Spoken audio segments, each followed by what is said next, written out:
अस्सलामुअलैकुम। स्टार्ट करने से पहले एक क्विक रिकैप कर लेते हैं कि प्रीवियसली मैंने आपको क्या-क्या चीज़ें बताई थी।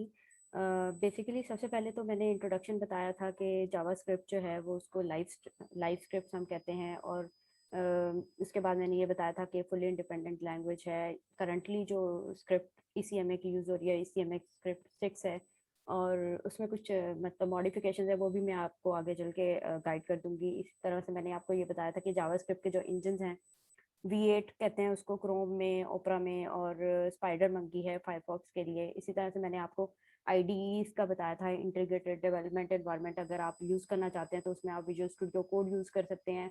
और अगर आप इसको सिंपल रखना चाहते हैं मतलब आप बिगिनर हैं, लर्नर हैं तो उसके लिए सबसे जो सिंपल फॉर्म है वो नोटपैड प्लस प्लस है क्योंकि नोटपैड प्लस प्लस में हमारे पास लैंग्वेज का ऑप्शन होता है, उसमें से हम लैंग्वेज सेलेक्ट कर सकते हैं। उसके बाद हमारे पास डिबगिंग का मैंने आपको बताया था कि क्योंकि मैं क्रोम से ज़्यादा कंफर्टेबल हूँ तो मैंने आपको ये बताया था कि आप क्रोम के अंदर टूल्स के अंदर जाके आपके पास डेवलपर कंसोल का ऑप्शन होता है क्योंकि जावास्क्रिप्ट के जो एरर्स होते हैं कोडिंग के जो एरर्स होते हैं वो पेज एचटीएमएल पेज के ऊपर कहीं भी डिस्प्ले में नहीं आते।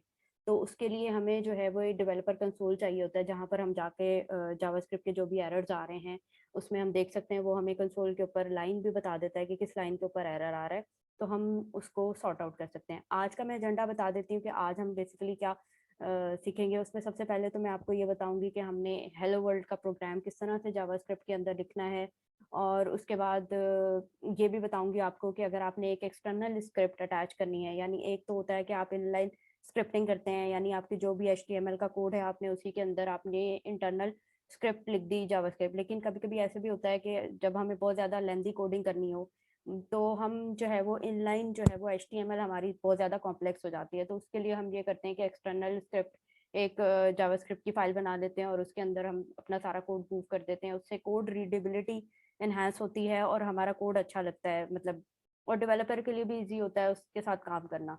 उसके बाद मैं आपको बताऊंगी कि एब्सोल्यूट और रिलेटिव पाथ हम किस तरह से देते हैं जब भी हम कोई जावास्क्रिप्ट की फाइल जो है वो अटैच करते हैं।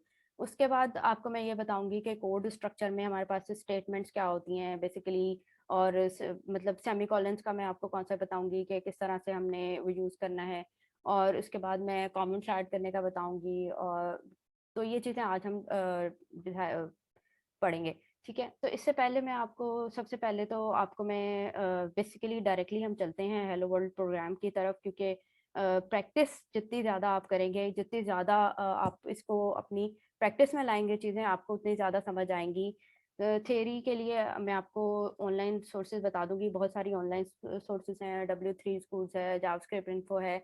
आप मल्टीपल ऑनलाइन रिसोर्सेज हैं जहाँ से आप जावास्क्रिप्ट सीख सकते हैं। लेकिन जब आप प्रैक्टिस करेंगे तो आपको कॉन्सेप्ट समझ आएंगे, आपको ये समझ आएगा कि आपके उसमें प्रॉब्लम्स क्या हैं और क्या चीज़ें जो है वो आपने देखनी है। उसके बाद अच्छा, इसके अंदर हमारे पास आ जाता है जावास्क्रिप्ट से इसके लिए मैं आपको सबसे पहले अपना पहला प्रोग्राम जो है मैंने हेलो वर्ल्ड का दिखा देती हूँ। हेलो वर्ल्ड में बेसिकली मैंने क्या किया है कि ये सिंपल एक एचटीएमएल की H2 टैग यूज़ किया है, मैंने हेडिंग दी हुई है। उसके बाद मैंने एक पैराग्राफ यूज़ किया हुआ है जिसमें मैंने सिंपल बिफोर और आफ्टर लिखा है और उसके बाद मेरे पास है बेसिकली ये मेरी स्क्रिप्ट है जिसके अंदर मैंने हेलो वर्ल्ड प्रिंट करवाया। अच्छा, तो जब मैं इस एचटीएमएल को एग्जीक्यूट करूँगी तो बेसिकली होगा क्या?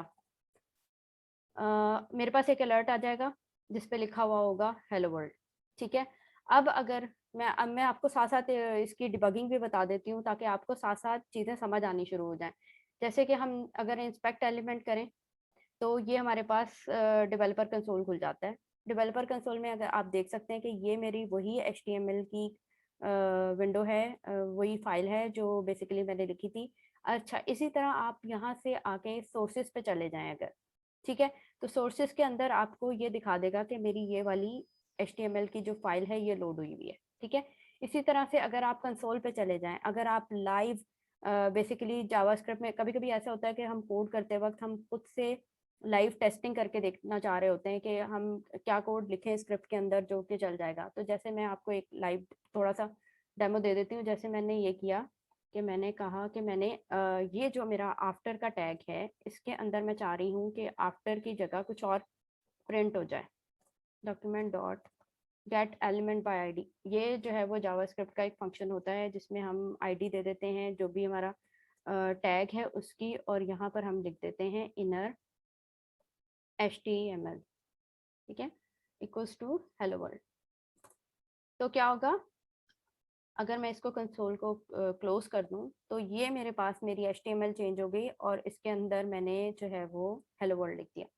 अच्छा, इसके बाद मैं आपको इसमें एक और चीज़ बता देती हूँ कि अच्छा, इसी को हम इस तरह से भी कर सकते हैं कि जैसे मैंने यहाँ पर पैराग्राफ यूज़ किया है, अगर मैं इसको पैराग्राफ की जगह इनपुट का टैग ले लूँ। अच्छा, इनपुट के टैग के अंदर हमारे पास HTML में डिफरेंट टाइप्स होती हैं, जैसे इनपुट टाइप टेक्स्ट होता है, इसी तरह से इनपुट की टाइप बटन होती है।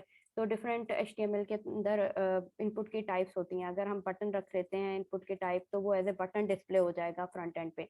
अच्छा, इनपुट की अभी मैं फिलहाल यहाँ पर रख रही हूँ टाइप इक्वल्स टू टेक्स्ट, ठीक है। इसको मैं एग्जीक्यूट करती हूँ अगर, ठीक है, और मैं यहाँ पर लिख देती हूँ document dot gate element by ID, and then I take this element demo1 dot value equals to hello world, ठीक है। तो अब ये मैंने हटा दिया। अगर आप इसको रखना चाहें तो ये इस तरह से डिस्प्ले में आ जाएगा। अब अगर मैं इसको एग्जीक्यूट करूं, तो ये मेरे पास इस तरह से इसकी वैल्यू के तौर पे जो है वो आ जाएगा। अच्छा, इनर HTML और डॉट वैल्यू का यही डिफरेंस होता है कि जो डॉट जिस तरह के हमारे जो टैग्स होते हैं, जैसे इनपुट की टाइप है, मेरे पास ड्रॉप डाउन है, मतलब कोई भी ड्रॉप डाउन एलिमेंट है, या फिर हमारे पास कोई रेडियो बटन है, तो और या फिर हमारे पास इसी तरह से टेक्स्ट है, तो इनके लिए हम डॉट वैल्यू यूज़ करते हैं जब हमने जावास्क्रिप्ट में इनकी वैल्यू गेट करनी होती है। अदरवाइज जिस तरह के हमारे पास टैग्स होते हैं डॉक्यूमेंट के, पैराग्राफ हो गया, उसके लिए हम डॉट इनर HTML यूज़ करते हैं। तो मैंने पहले दिखाया था कि जब मेरे पास पैराग्राफ का टैग था, जब मैंने यहाँ पर P यूज़ किया हुआ था पैराग्राफ टैग, तो मैंने डॉट इनर HTML करके उसकी वैल्यू चेंज की थी। और अब यहाँ पर मैंने इनपुट यूज़ किया है, तो इनपुट के लिए मैंने हेलो वर्ल्ड की टाइप यूज़ की है, basically value dot value use की है।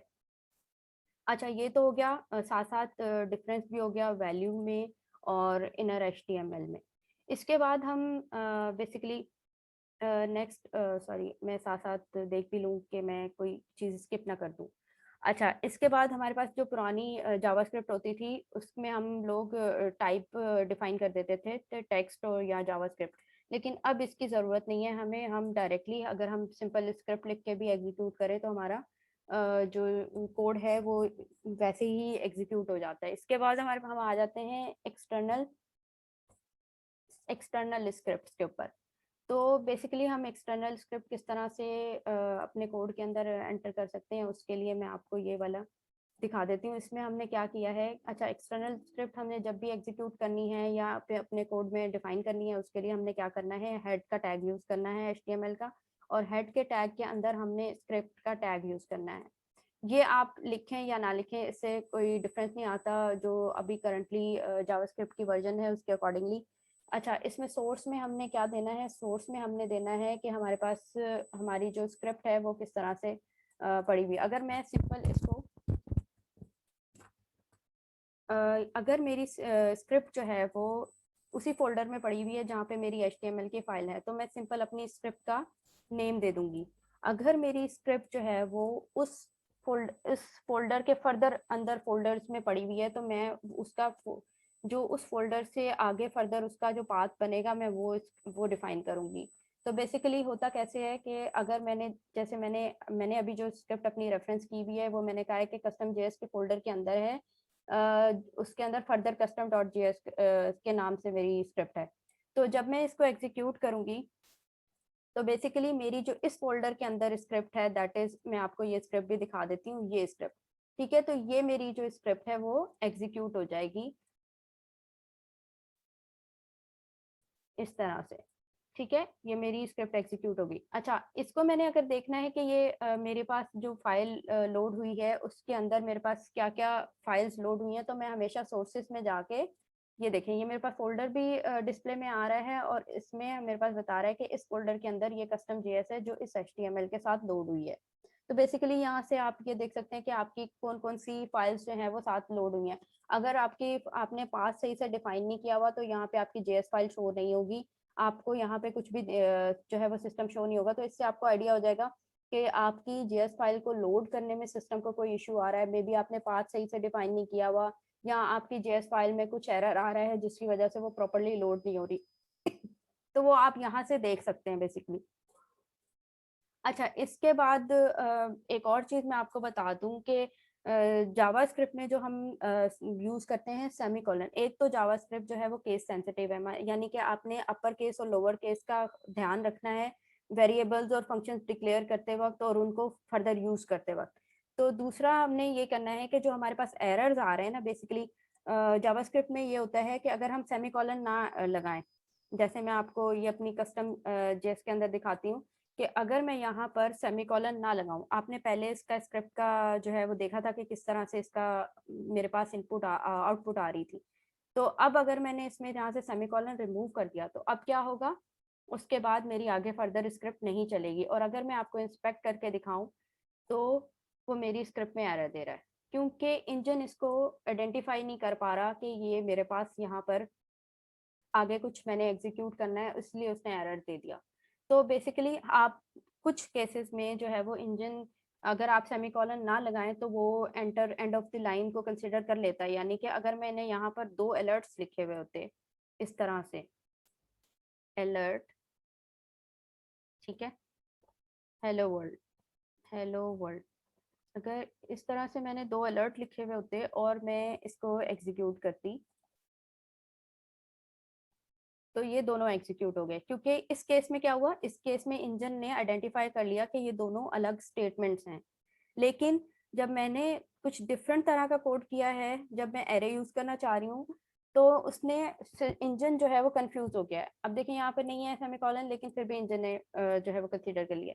तो बेसिकली क्या हुआ कि इंजन जो है वो कंफ्यूज हो जाता है। तो इसलिए आपने कोशिश ये करनी है कि आप जब भी कोड करें आपने सेमीकोलन लगाने हैं, क्योंकि जब आप लेंथी कोड कर रहे होते हैं तो फिर इतना मुश्किल होता है आपको एरर्स को आइडेंटिफाई करना कि किस पॉइंट पे जो है वो एरर आया है। तो बेहतर अप्रोच यही होती है कि आप सेमीकोलंस को यूज करें। अच्छा, इसके बाद एब्सोल्यूट और रिलेटिव पाथ का मैंने आपको बता दिया कि अगर मेरे जो फ़ोल्डर है, मतलब जो जो मेरा एचटीएमएल का फ़ाइल का फ़ोल्डर है जिसमें मेरी एचटीएमएल की फ़ाइल है, अगर उससे फ़र्दर आगे कोई मेरे फ़ोल्डर्स में जावास्क्रिप्ट की फ़ाइल पड़ी पड़ी हुई है और अगर मैं इस तरह से डिफ़ाइन करूँगी तो ये मेरा एब्सोल्यूट पाथ होता है। लेकिन अगर मैं इसको इस तरह से डिफ़ाइन करूँ, ठीक है? तो ये मेरा क्या हो जाएगा, ये मेरा रिलेटिव पाथ हो जाएगा। यानी कि मैं अब अच्छा ये देखें यहाँ पर फॉरवर्ड स्लैश आती है, इनका स्लैशेस का बिल्कुल आपने ख्याल रखना है। अब ये मेरा क्या हो गया, ये मेरा रिलेटिव पाथ हो गया, ठीक है। तो इस तरह से आप एब्सोल्यूट और रिलेटिव पाथ जो है वो डिफाइन कर सकते हैं। बेटर अप्रोच यही होती है कि आप एब्सोल्यूट पाथ दें, क्योंकि कल को आप जब कोड मूव करते हैं या किसी और डायरेक्टरी में कोड को मूव करते हैं तो उससे आपकी बार बार जाकर आपको चेंजेस नहीं करने पड़ते। तो हमेशा सबसे अच्छी अप्रोच यही होती है कि आप एब्सोल्यूट पाथ्स यूज करें, ना कि रिलेटिव पाथ्स। अच्छा, इसके बाद हमारे पास आ जाता है स्टेटमेंट्स का। मतलब स्टेटमेंट्स क्या होती हैं, मतलब जैसे मैंने अभी यहाँ पर लिखा था अलर्ट हेलो, तो ये मेरी एक स्टेटमेंट्स थी। तो बेसिकली स्टेटमेंट्स हम उनको कहते हैं कि जो कि ऐसी कमांड्स जो हम सिस्टम को बताते हैं जिन्होंने कुछ एक्शन परफॉर्म करना होता है, या फिर हम स्टेटमेंट को सिंपल वर्ड्स में ये कह सकते हैं कि मतलब कि ये वो सिंटैक्स के आर्टिफैक्ट्स हैं जिनको हम डिफाइन करते हैं, सिस्टम को बताते हैं, तो वो हमारी स्टेटमेंट्स कहलाती हैं। उसके बाद मैंने आपको सेमीकोलंस का गाइड कर दिया, एरर्स का बता दिया कि एरर्स किस तरह से होते हैं। अच्छा, लास्ट चीज़ ये है कि अब हमने कमेंट्स ऐड करने हैं। कमेंट्स हम किस तरह से ऐड करते हैं, बेसिकली एक तो तरीका ये होता है कि हमने अपनी अगर स्क्रिप्ट के अंदर कमेंट्स ऐड करने हैं तो हम जो है वो इस तरह से स्क्रिप्ट के अंदर डबल स्लैश करके कमेंट ऐड कर लें, ठीक है। दूसरा तरीका ये होता है कि हम स्लैश स्टार कमेंट और इस तरह करके अपनी फाइल में ऐड कर दें, ठीक है। इसको इंजन जो होता है, जावास्क्रिप्ट का इंजन है, वो रीड नहीं करता। ये जो है इसलिए कमेंट्स ऐड हम इसलिए करते हैं कि जो लाइन ऑफ कोड्स होते हैं, जब हमने दोबारा उसमें कोई चेंजेस करने हो तो हमें ये याद रखने में आसानी रहती है कि हमने ये कोड किस वजह से किया था या ये कोड चेंज किस लिए था। तो जब भी कोड चेंजेस होते हैं या कुछ होता है तो कमेंट ऐड करने से डेवलपर के लिए आसानी हो जाती है। लेकिन अगर आप कमेंट के अंदर इस तरह से नेस्टेड कमेंट यूज करेंगे तो वो उसको इंजन जो है वो कंसीडर नहीं करता और जावास्क्रिप्ट की फाइल में एरर आता है, जैसे आप यहाँ से देख रहे हैं ये चेंज हुआ है। तो इस चीज का आपने जो है वो ख्याल रखना है और आप इस तरह से करके यूज कर सकते हैं। अच्छा, दूसरी चीज मैं आपको ये बता दूं कि आपने देखा होगा कि यहाँ पर मैंने एक डायरेक्टिव यूज किया हुआ है, यूज स्ट्रिक्ट।